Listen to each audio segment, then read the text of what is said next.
मुझे अपना परिचय देने का मौका दीजिए। मैं इस प्राचीन डोमेन का मास्टर हूँ।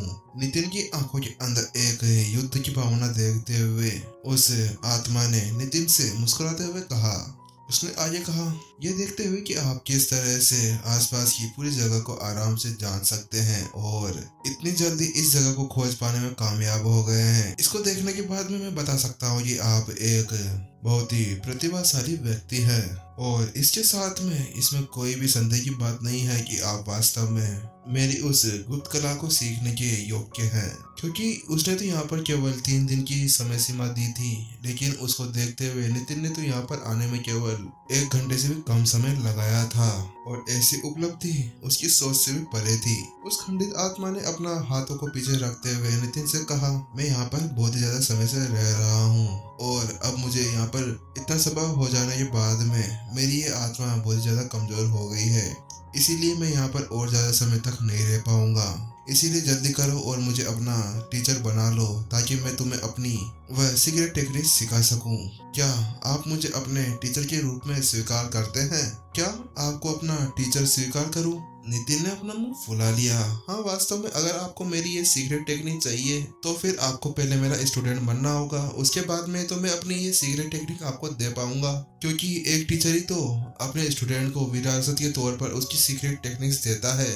जब एक टेक्निक को दूसरों को देने की बात आती है तो उसके अंदर वंशावली बहुत ही ज्यादा काम आती है, क्योंकि उसके हिसाब से ही कोई अपनी टेक्निक को दिया करता था। यह शब्द सुनने के बाद में नितिन हिचकिचा बिना नहीं रह सका, क्योंकि वास्तव में अपनी इतनी लंबी यात्रा के बाद में आज तक उसने किसी को भी अपना शिक्षक स्वीकार नहीं किया था। यहाँ तक कि मास्टर शेख को भी उसने एक पल के लिए तो मना ही कर दिया था। तो फिर वो आखिरकार एक साधारण शिक्षक को अपना शिक्षक क्यों बनाएगा? और इसके साथ में वो तो सामने वाले का नाम भी नहीं जानता था कि आखिरकार वो किसको टीचर बनाने जा रहा था। नितिन के इस तरह के भाव को देखते हुए एल्डर आत्मा ने पूछा, क्या तुम मेरे स्टूडेंट नहीं बनना चाहते? क्योंकि वास्तव में जब वह जीवित थे तो उनके स्टूडेंट बनने के लिए बहुत से स्टूडेंट आया करते थे, और इससे अलग वह अभी सामने वाले से ये पूछने जा रहे थे कि वह उसका स्टूडेंट बनने के लिए तैयार है कि नहीं। तो फिर वो उसके अंदर इतना ज्यादा हिचकिचा क्यों रहा था? इसीलिए वह इस स्थिति से हैरान हुए बिना नहीं रह सका। कुछ देर के सोचे जाने बाद में नितिन ने सामने वाले एल्डर से कहा, एल्डर ऐसी बात नहीं है कि मैं आपको अपना टीचर नहीं बनाना चाहता, लेकिन बात कुछ ऐसी है कि पहले से मेरा एक टीचर है और मैं उनकी आज्ञा के बिना किसी और को अपना टीचर नहीं बना सकता। वास्तव में चीजों को अपने लिए सुविधाजनक बनाने के लिए ही तो उसने इंद्रसेन की छवि बनाई थी, जिसका यूज करते हुए वह हमेशा से इस तरह की स्थितियों से निकल पाता था, और इसीलिए उसकी इमेज को सामने लाने से उसको कोई भी हिचकिचाहट महसूस नहीं होती थी। नितिन को चिंता को देखते हुए बुजुर्ग हंस पड़ा। अरे अरे, तुम इतना ज्यादा भावुक भी मत हुआ करो। वास्तव में एक व्यक्ति अपने जीवन के अंदर वह अपने हिसाब से कितने भी टीचर्स बना सकता था। वास्तव में जरूरी थोड़ी ना था कि वह एक ही टीचर के साथ में अपने पूरे जीवन को व्यतीत कर दे, और ये एक कोई ऐसी चीज नहीं है जिसके लिए आपको परेशान होने की आवश्यकता है। क्योंकि उदाहरण के लिए मैं आपको बता देता हूँ, मास्टर शेख हमारे विश्व के गुरु थे, लेकिन उसके बाद में भी उन्होंने अपनी यात्रा के अंदर ताकतवर होने के लिए बहुत सारे टीचर्स बनाए थे।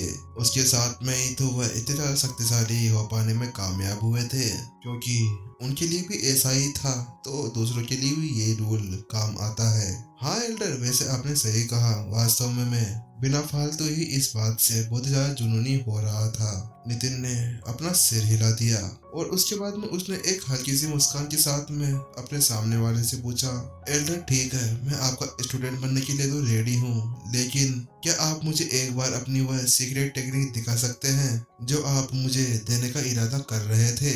नितिन की बात सुनने के बाद में एल्डर ने अपना सिर हिला दिया। हाँ हाँ, इसमें कोई समस्या की बात है ही नहीं, क्योंकि वास्तव में किसी स्टूडेंट को अपना टीचर चुनने से पहले उसको पूरी तरह से परख लेना उसके लिए अच्छा था, और वह देख लेना चाहता था कि वास्तव में जिसको वह अपना टीचर स्वीकार कर रहा है वह आखिरकार है कितना शक्तिशाली। क्या पता स्टूडेंट तो हो बहुत ज्यादा ताकतवर और टीचर हो बहुत ज्यादा कमजोर, तो फिर आखिरकार क्यों एक स्टूडेंट अपने से कमजोर टीचर को स्वीकार करेगा?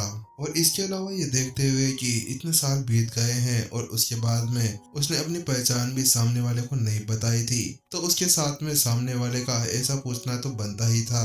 उसके बाद में एल्डर ने अपने हाथ अपने पीठ के पीछे रख लिए और सीना तानते हुए उसने नितिन से कहा, मैं आपको जो गुप्त टेक्निक प्रदान करने जा रहा हूँ वो बहुत ही ज्यादा शक्तिशाली टेक्निक है। उसका नाम है असीमित मल्हाल। ये एक स्टेपिंग टेक्निक है जो आपको एक से दूसरी जगह ले जाने का काम करती है। इसमें कुल 5 स्टेजेस हैं। अगर वास्तव में आप इसको अच्छी तरह से सीख लेते हैं तो उसके बाद में आप स्पेस के अंदर आराम से घूम पाएंगे और कम से कम समय में जहाँ पर आप जाना चाहते हैं वहाँ पर बहुत ही कम समय के अंदर पहुँच जाएंगे। असीमित मल्हाल, उस टेक्निक का नाम सुनते ही नितिन की आंखें चमक उठी, क्योंकि वास्तव में आज तक नितिन ने उस टेक्निक के बारे में नहीं सुना था और उसी के बारे में जानने के लिए वो बहुत ही ज्यादा उत्सुक था। और इसका नाम भी एक राजसी नाम लग रहा था। वास्तव में दुनिया के अंदर बहुत ही कम गुप्त टेक्निकें हुआ करती थी और जो भी हुआ करती थी वो इतनी ज्यादा शक्तिशाली होती थी कि अगर कोई भी उनका यूज युद्ध के अंदर करता था तो उससे उसको बहुत ही ज्यादा फायदा पहुंचता था। नितिन को इस तरह से सोच के अंदर देखते हुए एल्डर ने कहा, कोई भी ऐसा व्यक्ति जो अपनी सोच से अबाधित है तो वह उसके साथ में दुनिया भर के अंदर अनियंत्रित यात्रा कर सकता है। नितिन ने उसकी बातें सुनने के बाद में सहमति में अपना सिर हिला दिया।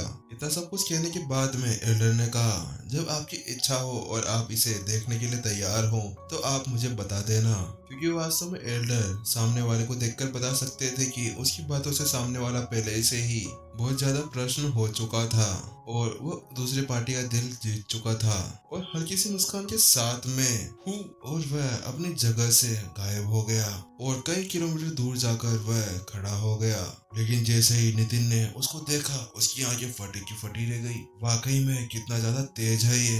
वास्तव में नितिन अभी अपनी निगाहों को हटाने की कोशिश कर रहा था, लेकिन वास्तव में वह उसके अंदर असमर्थ हो चुका था, क्योंकि अभी जिस टेक्निक का वह यूज कर रहे थे वह अभी वाकई में टेलीपोर्टेशन के करीब तक तो पहुंच गई थी। माना कि स्वर्ग की मूवमेंट आर्ट शक्तिशाली थी, लेकिन वास्तव में इस अनबाउंडेड कला के सामने वह तो एक घोंगे की तरह थी। बेशक इसका मतलब यह नहीं था कि वह स्वर्ग की मूवमेंट आर्ट बिल्कुल बेकार थी।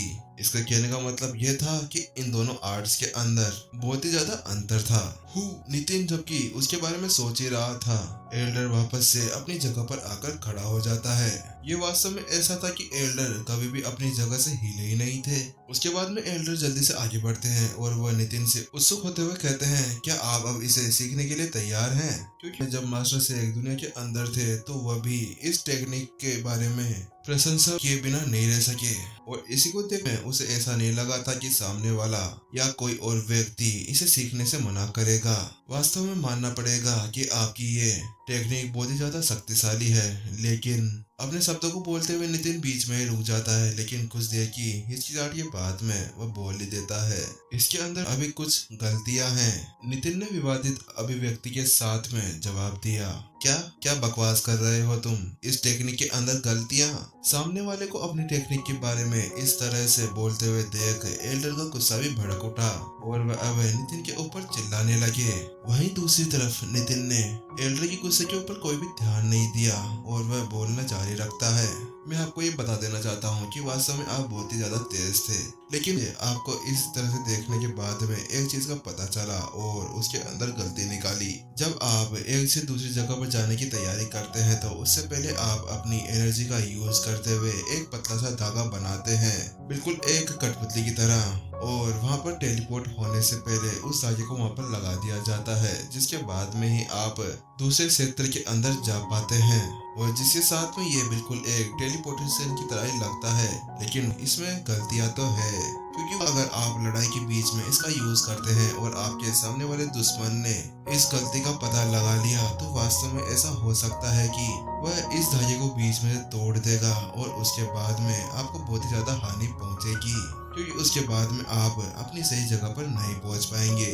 दूसरी बात यह है कि ये जो टेक्निक आप यूज कर रहे हैं इसके अंदर बहुत ही ज्यादा झेंकी का यूज होता है, और जबकि अगर कोई अपनी घातक स्थिति से बचने के लिए इसका यूज करता है और पहले से उसकी एनर्जी खत्म हो चुकी हो और उसको कहीं सुरक्षित जगह के अंदर जाने की जरूरत हो तो उसके बाद में वह अपने सामने वाले दुश्मन से बचकर नहीं जा पाएगा। और इसके साथ में अगर उसने इस टेक्निक का ज्यादा यूज कर लिया तो फिर तो उसकी एनर्जी पूरी तरह से ड्रेन हो जाएगी इससे ये एक ऐसी टेक्निक बन जाती है जिसका यूज युद्ध के अंदर बार बार नहीं किया जा सकता। और तीसरी बात, इतनी गति से चलना किसी भी शरीर के ऊपर बहुत ज्यादा दबाव डाल सकता है, क्योंकि आपको भी पता है कि हम लोग स्पेस को फाड़ते हुए ट्रेवल करेंगे, तो उसके साथ में सामने वाले का शरीर बहुत ज्यादा मजबूत होना चाहिए। और इसके साथ में आपके पास में एक भौतिक शरीर को मजबूत बनाने की टेक्निक भी होनी चाहिए, ताकि कोई भी लड़ाकू इसको यूज करने से पहले अपने इस भौतिक शरीर को पूरी तरह से ताकतवर बना दे, ताकि वह स्पेस एंड टाइम की उस पावर को सह सके। क्योंकि वास्तव में अगर उसका भौतिक शरीर इतना ज्यादा शक्तिशाली नहीं हुआ, तो उसके बाद में अगर वह इस टेक्निक का यूज करता है तो उसके पूरे शरीर के चीथड़े चीथड़े उड़ जाएंगे, या फिर इसके अलग वह पूरी तरह से नष्ट हो जाएगा। और इसके साथ में आपको ये टेक्निक किसी को भी नहीं देनी चाहिए। हाँ, मान लिया क्योंकि आप इसका यूज कर पा रहे हैं, इसका एक कारण यह है कि अभी आप एक आत्मा है और आत्मा के ऊपर इतना ज्यादा असर नहीं पड़ता। नितिन के ऊपर सभी शब्द सुनने के बाद में एल्डर का मुंह खुला खुला रह जाता है। वास्तव में उसने ऐसा कुछ भी नहीं सोचा था, लेकिन अब नितिन की बातों को सुनने के बाद में उसकी अभिव्यक्ति पूरी तरह से बदल जाती है।